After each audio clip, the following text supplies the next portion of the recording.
নমস্কার বন্ধুরা, গৃহিণীর রান্নাঘরে আপনাদের সবাইকে স্বাগত। আজ আমি আপনাদের সাথে মানকচু বাটার রেসিপি শেয়ার করব। অনেকেই গলা ধরার ভয়ে কচু বাটা খেতে চান না, কিন্তু আমি যেভাবে আজ মানকচু বাটা করে দেখাবো সেভাবে যদি মানকচু বাটা বানান তাহলে গলা ধরার ভয় কিন্তু একদমই থাকবে না।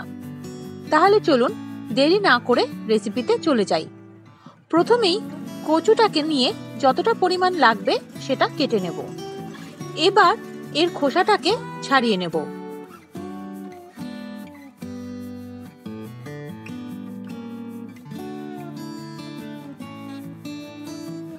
খুব ভালো করে খোসা ছাড়িয়ে নিতে হবে যাতে পুরোটাই একদম সাদা হয়ে যায়, কোনো সবুজ ভাব না থাকে। দেখুন ঠিক এই রকম সাদা হয়ে যাবে।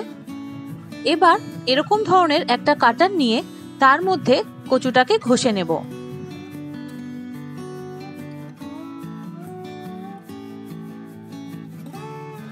দেখুন ঘষে নেওয়ার পর এরকম হয়েছে। এর থেকে ছোট কাটার দিয়ে ঘষতে পারেন, এর থেকে বড় কাটার দিয়ে কিন্তু ঘষবেন না। দেখুন পুরোটাই ঘষে নেওয়া আমার হয়ে গেছে। এবার আরেকটা বাটি নিয়ে ঠিক এইভাবে হাতের মধ্যে কচুগুলোকে নিয়ে বেশ ভালো করে চিপে ওর ভেতরের যে রসটা রয়েছে সেটা বার করে দিতে হবে। দেখুন খুব ভালো করে চিপে কিন্তু রসটা বার করে দেবেন। এবার এই চিপে নেওয়া কচুটাকে আরেকটা আলাদা বাটির মধ্যে রেখে দেবো। বন্ধুরা, আপনাদের কাছে অনুরোধ, যদি এই মানকচু বাটার রেসিপিটি আপনাদের ভালো লাগে তাহলে ভিডিওটি লাইক আর শেয়ার করে দেবেন।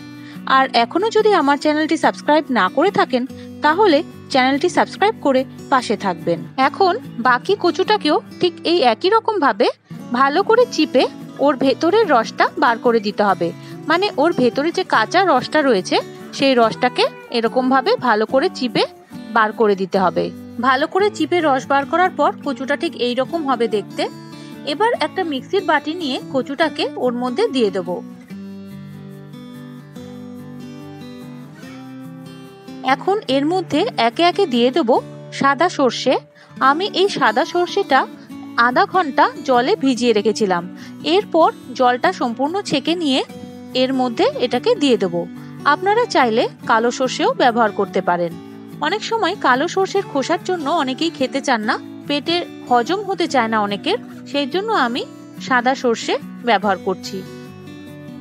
এবার এর মধ্যে দিয়ে দেব বেশ কিছুটা কোরানো নারকেল, দেব 1 টেবিল চামচ চিনি, পরিমাণ মতো নুন, আর দেব হাফ পাতিলেবুর রস। এরকম ভাবে একটা ছাঁকনি রেখে দিলে লেবুর দানাগুলো এর মধ্যে যাবে না।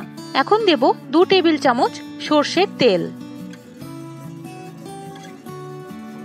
আর একদম শেষে দিয়ে দেব কাঁচা লঙ্কা। এখন পুরোটাকে মিক্সিতে ঘুরিয়ে নেব। মিক্সিতে ঘুরিয়ে নেওয়া হয়ে গেছে। কত সুন্দর হয়েছে কচু বাটা। এবার এটাকে একটা বাটির মধ্যে ঢেলে নেব আর দিয়ে দেব 2 টেবিল চামচ সর্ষের তেল।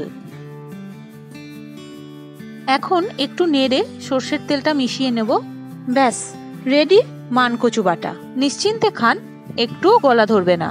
সবাই ভালো থাকবেন। দেখা হচ্ছে পরের ভিডিওতে। ধন্যবাদ।